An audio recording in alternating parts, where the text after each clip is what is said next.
Assalamualaikum warahmatullahi wabarakatuh. Kita masuk ke desain arsitektur perangkat lunak.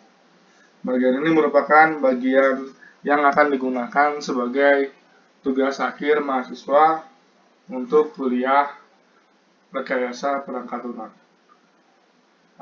Minggu ini, kemudian minggu depan, membahas mengenai ADL, Architecture Description Language. Oke, definisi daripada desain arsitektur adalah arsitektur software suatu program atau sistem komputer ialah struktur dari sistem yang mencakup komponen software, unsur luar yang terlihat dari komponen tersebut, dan juga hubungan antara komponen. Itulah kalau ada dikatakan arsitektur software dari suatu program itu ya ada komponennya, kemudian hubungannya seperti apa, dan juga unsur luar yang terlihat. Desain arsitektur software menunjukkan struktur komponen data dan program yang dibutuhkan untuk membangun sistem berbasis komputer. Ada komponen datanya, ada program yang dibutuhkannya. Model desain arsitektur bisa digunakan kembali. Model ini juga bisa diterapkan menjadi desain sistem yang lain. Model ini menunjukkan beberapa abstraksi yang dapat menjadikan seorang software engineering menjelaskan arsitektur dalam suatu bentuk yang bisa diprediksi. Tujuan daripada desain arsitektur ini kita bisa mendapat gambaran dari fungsi-fungsi software, kemudian perilaku action yang dilakukan, tindakannya dan lain sebagainya secara mendetail. Kalau umpamanya di dalam arsitektur software itu berarti ya mengacu ke dalam programnya seperti apa, melakukan tindakan apa dan lain sebagainya itu ditentukan dari arsitektur software ini. Kemudian, kenapa arsitektur? Arsitektur bukanlah software yang berjalan, tapi bentuk awal daripada gambaran kasar dari software tersebut.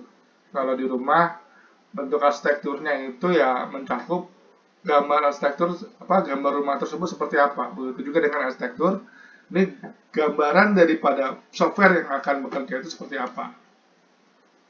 Akan tetapi merupakan suatu bentuk model yang menjadikan software engineering untuk menganalisa efektivitas desain yang sesuai kebutuhan yang telah dibuat. Kemudian mempertimbangkan alternatif arsitektur pada tahap ketika desain dirubah masih mudah. Dan juga mengurangi resiko yang berkaitan dengan bentuk softwarenya. Jadi jangan mengurangi gitu. Kira-kira gambaran seperti apa. Jangan sampai pada saat kita desain arsitektur, di mana desain arsitektur juga bisa digunakan untuk berkomunikasi dengan stakeholder yang lain atau si penggunanya, apakah yang memberi pekerjaan dan lain sebagainya. Nah, ini bentuk dari arsitektur. Sebuah website, halaman ada user interface, kemudian ada control. Di sini ada di mana ada user interface seperti apa. Ini ada kontrolnya. Ada produk katalog, sign on, customer, order message. Ini fungsi-fungsinya. Ini ada level datanya, serving chart per user, position, item, shipping. Ini ada katalog database-nya, user database-nya, account database-nya. Dan di sini order message juga ada queue-nya. Ada suatu homepage memiliki beberapa user. Di sini untuk masuk ya kita menggunakan user interface atau login. Nah, di sini ada dari login ini kita mau kontrol kemana? Apakah kita mau langsung belanja ke shopping chart? Di sini juga menampilkan produk katalog yang diambil dari database katalog. Pengendalian seperti apa di shopping chart-nya seperti ini.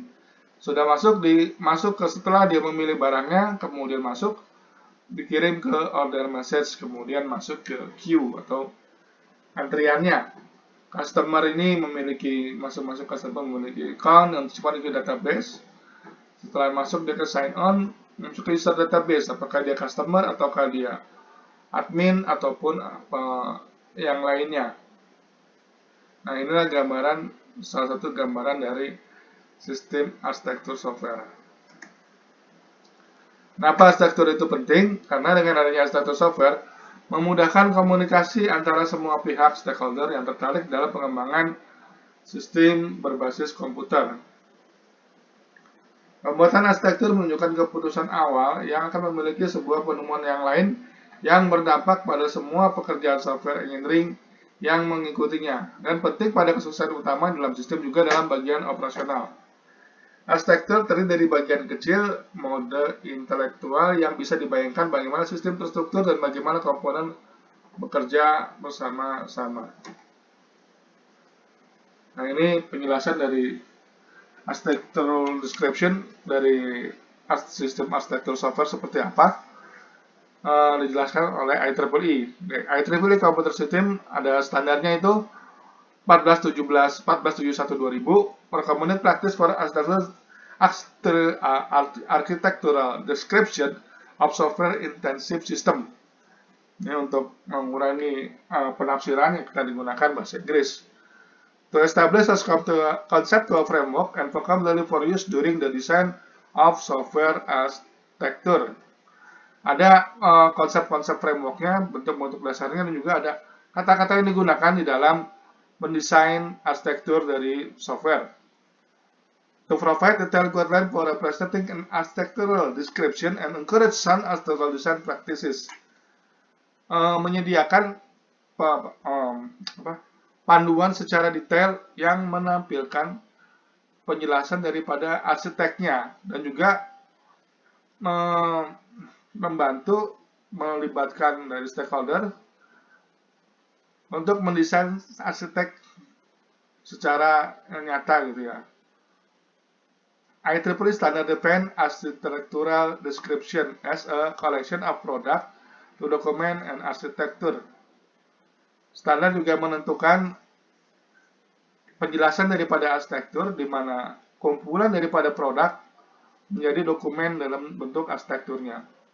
The description itself represents using multi-view, where each view is a presentation of a whole system from the perspective of related set of stakeholder concern. Jadi tampilan-tampilannya apa, bisa juga tampilan yang jamak. Ada beberapa tampilan di mana setiap dari tampilan tersebut menunjukkan sistem secara keseluruhan, di mana pandangannya yang berkaitan dengan kepentingan daripada penggunanya atau stakeholdernya.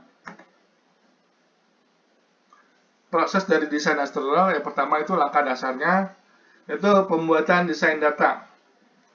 Kemudian dari desain data itu ada penurunan satu atau lebih representasi dari struktur arsitektur sistem.